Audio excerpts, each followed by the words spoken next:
दोस्तों आज जानेंगे गन्ने की फसल में सरसों की खली का प्रयोग करके ज़्यादा कल्ले और ज़्यादा उत्पादन किस प्रकार लिया जा सकता है। और दोस्तों आज इस बारे में पूरी तरह बताएंगे कि इसे केमिकल के किसान भी कर सकते हैं, ऑर्गेनिक के किसान भी कर सकते हैं। अर्थात इस वीडियो को देखने में दोनों तरह के किसानों को फ़ायदा है, क्योंकि इससे जो केमिकल खेती होती है उसमें भी फ़ायदा है और ऑर्गेनिक खेती होती है उसमें भी फ़ायदा है, क्योंकि ये दोनों तरह से प्रयोग किया सकता है।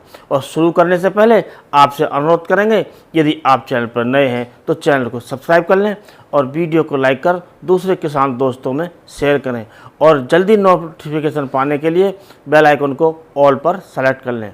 तो दोस्तों ये जो सरसों की खली होती है ये हमारी फसल के लिए, हमारी खेती के लिए बहुत लाभकारी होती है। और सबसे बड़ी बात यह है कि ये जो हमारे सरसों के जो किसान होते हैं उन्हें ये अपने फ्री में मिल जाती है, क्योंकि जब सरसों की खली निकालते हैं, अर्थात जब सरसों को कोल्हू में पिलवाते हैं और उससे तेल निकलवाते हैं, तो जो सरसों की खली होती है उसका प्रयोग हम पशुओं को चारे के रूप में भी करते हैं और हम चाहें तो इसे खेती में भी प्रयोग कर सकते हैं। इससे बहुत फ़ायदा है और इसके प्रयोग के बारे में अब विस्तार से बात कर लेते हैं। तो दोस्तों ये जो सरसों की खली का प्रयोग है, इसका प्रयोग हम दोनों तरह की खेती में कर सकते हैं। और प्रयोग करने से पहले हमें ये जान लेना चाहिए कि इसमें कौन कौन से पोषक तत्व होते हैं। तो दोस्तों सरसों की खली में मुख्य रूप से जो 3 पोषक तत्व होते हैं, जो प्राइमरी न्यूट्रिएंट्स होते हैं, अर्थात जो प्राथमिक तत्व होते हैं, जैसे नाइट्रोजन है, फास्फोरस है और पोटास है।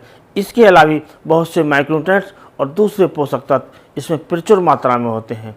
और इसका प्रयोग करने से जो हमारी गन्ने की फसल है वो अच्छा टेलर देती है और अच्छी इसकी वेजिटेटिव ग्रोथ होती है। तो इसका प्रयोग हम कर सकते हैं, क्योंकि दोस्तों जो शुरू में हमारी जो फसल को जो आवश्यकता होती है जिन पोषक तत्वों की, वो सरसों की खली में सभी होते हैं और जो बाद में आवश्यकता होती है वो भी उसमें होते हैं। तो कुल मिलाकर इसका प्रयोग हम शुरू से अंत तक कर सकते हैं और इसका प्रयोग करने से हमारी फसल की बम्पर पैदावार मिलेगी, कल्लों की संख्या बढ़ेगी और जो पत्तियां होंगी वो हरी भरी होंगी। कुल मिलाकर हमारी फसल अच्छी ग्रोथ करेगी। तो दोस्तों अब बात कर लेते हैं कि इसकी हमें मात्रा कितनी लेनी चाहिए। तो दोस्तों सरसों की खली का प्रयोग हमें प्रति एकड़ 18 से 20 किलोग्राम प्रति एकड़ के हिसाब से प्रयोग करना चाहिए। अब बात समझ लेते हैं कि हमें किस प्रकार प्रयोग करने चाहिए। तो दोस्तों इस सरसों की खली जब हमारे घर में आ जाती है उसको हम अच्छी प्रकार कूट कर या पीस कर बारीक कर लें और उसे हमारे जो किसान हैं जो केमिकल की खेती करते हैं और रासायनिक खेती करते हैं, तो दोस्तों उनके लिए ये प्रयोग है। तो ये प्रयोग आप इसे यूरिया में मिलाकर बिखेर सकते हैं और ऊपर से सिंचाई कर सकते हैं।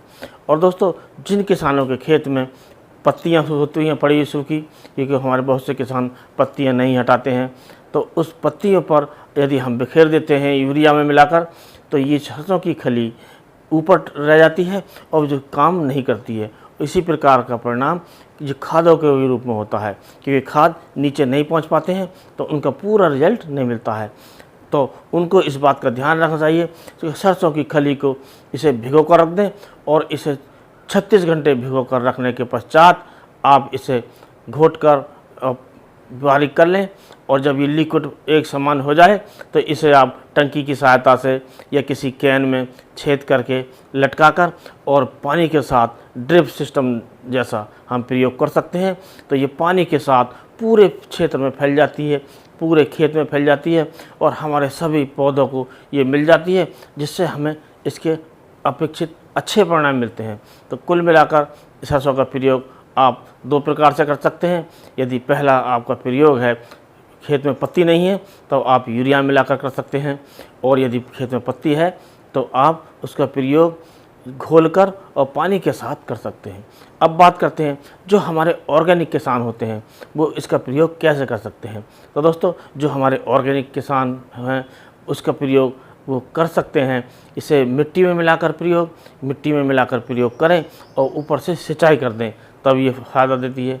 और दोस्तों और 2 किसान हमारे जो खेत में जो पत्तियां पड़ी होती हैं वो प्रयोग करते हैं, तो उनको प्रयोग इसी प्रकार करना चाहिए कि उन्हें इसे 36 घंटे पानी में भिगोकर और इसे कर लेना चाहिए और गाढ़ा जो लिक्विड है, जो घोल है तैयार करके इसे टंकी की सहायता से पूरे खेत में इसे पानी के साथ फैला दें। ऐसा प्रयोग करने से हमारा जो सरसों की खली है ये पूरे खेत में फैल जाती है और इससे अच्छे परिणाम मिलते हैं। तो दोस्तों, ये विभिन्न प्रकार के जो पोषक तत्व तो इससे प्राप्त होती हैं, इसके साथ साथ इसमें कार्बन की मात्रा भी बढ़ती है, क्योंकि सरसों की खली में कार्बन की मात्रा भी होती है। जो हमारे खेतों में, हमारी ज़मीन में कार्बन की मात्रा लगातार घटती जा रही है, तो इसे प्रयोग करने से कार्बन की मात्रा बढ़ा सकते हैं, क्योंकि कार्बन की मात्रा भी बहुत ज़रूरी है। क्योंकि हमारे बहुत से किसान, अधिकतर किसान जो गोबर का खाद प्रयोग नहीं कर रहे हैं, हरी ढैंचा या हरी खाद सनी का प्रयोग नहीं कर रहे हैं, तो उनके खेतों में कार्बन की मात्रा प्रयोग नहीं हो पाती है और उन्हें नहीं मिलने से जो कार्बन की कमी लगातार होती जा रही है, जो हमारी ज़मीन को उपजाऊ होने से रोकती है। तो हम इसे प्रयोग करके अपने कार्बन की मात्रा ज़मीन में बढ़ाकर अपनी ज़मीन को ज़्यादा उपजाऊ बना सकते हैं और उससे ज़्यादा पैदावार ले सकते हैं। तो दोस्तों, आज के वीडियो में बस इतना ही। अगले वीडियो में नए टॉपिक के साथ फिर मिलते हैं। तब तक के लिए नमस्कार।